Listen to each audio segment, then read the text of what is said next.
नमस्कार, news capital express में आपका स्वागत है। मैं हूं आपके साथ अंकिता। चलिए बढ़ते हैं मुख्य खबर की ओर। जबलपुर के पाटन क्षेत्र में रहने वाले स्वप्निल पटेल और उनके परिवार के चेहरे पर एक बार फिर से खुशियां लौट आई हैं। और अपनी इसी खुशी के साथ स्वप्निल पटेल जिला अस्पताल विक्टोरिया परिसर में हर एक व्यक्ति का धन्यवाद करते नजर आए। प्राप्त जानकारी के अनुसार रविवार छुट्टी वाले दिन बाकायदा सरकारी कार्यालय खोलकर राष्ट्रीय बाल स्वास्थ्य कार्यक्रम के तहत पाटन निवासी स्वप्निल पटेल के 15 दिवस नवजात शिशु विनायक का मुंबई में उपचार कराने हेतु कार्रवाई की गई थी। इसके बाद तत्कालीन उसे मुंबई भेजा गया, जहां उसके हृदय का उपचार कराया गया। इसके बाद जबलपुर लौटी सबसे पहले पीड़ित परिवार ने जिला अस्पताल परिसर पहुंचकर मोदी सरकार, मध्य प्रदेश शासन एवं स्वास्थ्य विभाग से जुड़े हुए सभी अधिकारियों का धन्यवाद दिया।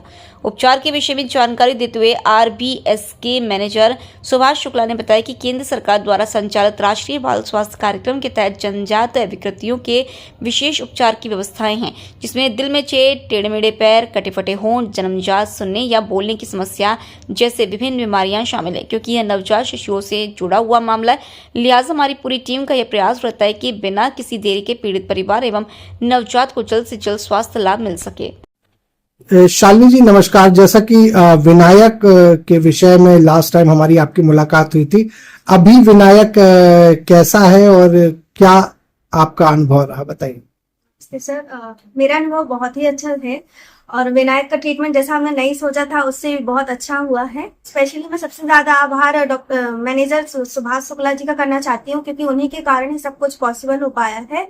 और आज मेरा बच्चा बिल्कुल पूरी तरह से स्वस्थ है, उसकी सांसें बहुत मजबूत है और वो अपना जीवन बहुत अच्छे तरीके से फिलहाल चला रहा है। मैं धन्यवाद करना चाहूंगी राष्ट्रपति महोदय जी का और प्रधानमंत्री नरेंद्र मोदी जी का, मुख्यमंत्री मोहन यादव जी का और उप मुख्यमंत्री राजेश शुक्ला जी का, और हमारे जो स्वास्थ्य विभाग के मुखिया हैं संदीप यादव जी, डॉक्टर सलोनी सेडाना मैडम और deputy director Himani Yadav madam, और हमारे जबलपुर कलेक्टर साहब और CMHO साहब और प्रबंधक यहाँ के सुभाष शुक्ला जी और जबलपुर की समस्त RBS की टीम, जिन्होंने हमारा ये सारा काम पॉसिबल करवाया है। हमारे बच्चे का प्राथमिक ट्रीटमेंट तो काफी अच्छे से हो गया है और इसके बाद का भी ट्रीटमेंट काफी अच्छा ही होगा। कैसा अनुभव रहा, कैसे आप वहां पहुंचे, वहां पे कैसा व्यवहार रहा डॉक्टरों का? बहुत ही अच्छा अनुभव था। हमें सभी कुछ मतलब तैयारियां यहाँ जबलपुर से करवा के दे दी गई थी, जिससे हमें वहां पहुंचने में कोई दिक्कत नहीं हुई और वहां पर पहुंचते ही सारा कुछ मैनेजमेंट और कोई भी परेशानी, किसी प्रकार की शुल्क नहीं देनी पड़ी हमें और सारा ट्रीटमेंट बहुत अच्छा हुआ। आम जनता को क्या संदेश देना चाहेंगे? आम जनता के लिए मेरा यही संदेश है कि अगर भगवान न करे आपके ऐसी कोई समस्या आए और अगर आती है तो आप बेझिझक अपने पास के किसी भी जिला अस्पताल, अगर आप जबलपुर से हैं तो विक्टोरिया हॉस्पिटल आए और सुभाष सर से मिले। वो बहुत ही मिलनसार और बहुत ही काफी मतलब हेल्पिंग पर्सन है।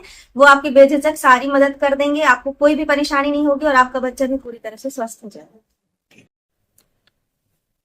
विनायक नाम के बच्चे की एक सर्जरी हो गई है, कैसा क्या ट्रीटमेंट उसका हुआ है और आगे के क्या दिशा निर्देश है?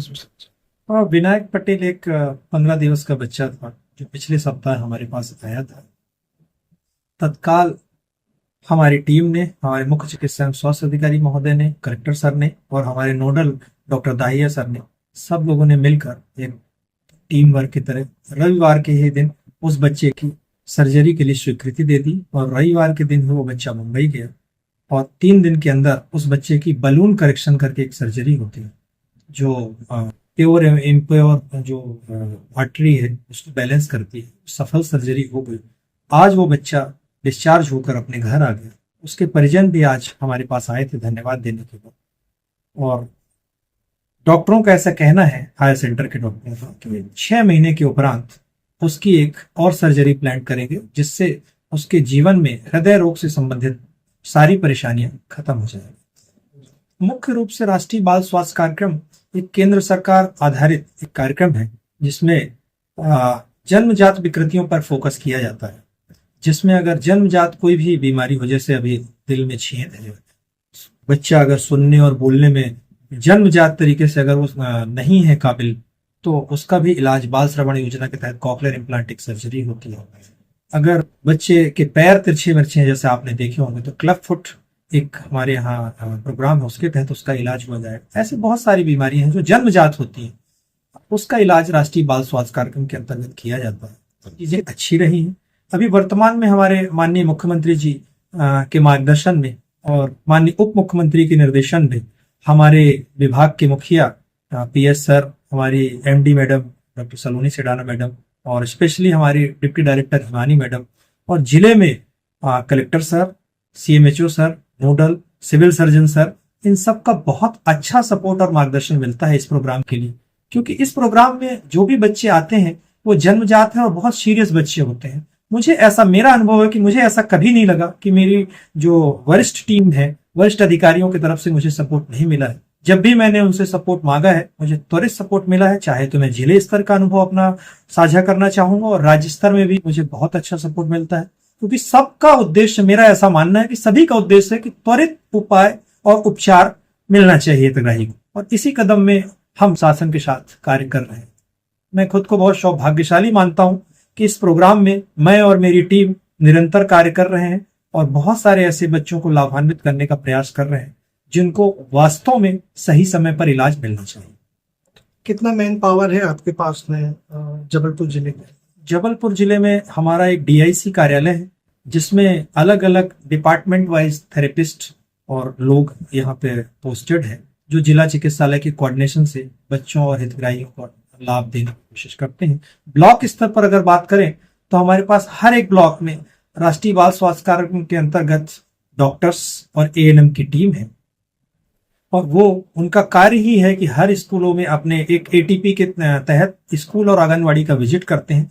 वहां पे ऐसे बच्चे जिनको जन्मजात विकृति है उनको आइडेंटिफाई करके जिला चिकित्सालय उनको रेफर करते हैं और हम लोग शासन के नियमानुसार उनको सरकारी और प्राइवेट अस्पतालों में लाभान्वित करने का प्रयास कर रहे हैं। इतना चैलेंजिंग वर्क होता है, कभी कुछ लगा कि ऊपरी स्तर पे और भी कुछ सुधार होने चाहिए या कोई एक्सपेक्टेशन या कोई सुधार सिस्टम को लेकर? मुझे ऐसा लगता है कि निरंतर सुधार हो रहे हैं हमारे विभाग में। हमेशा से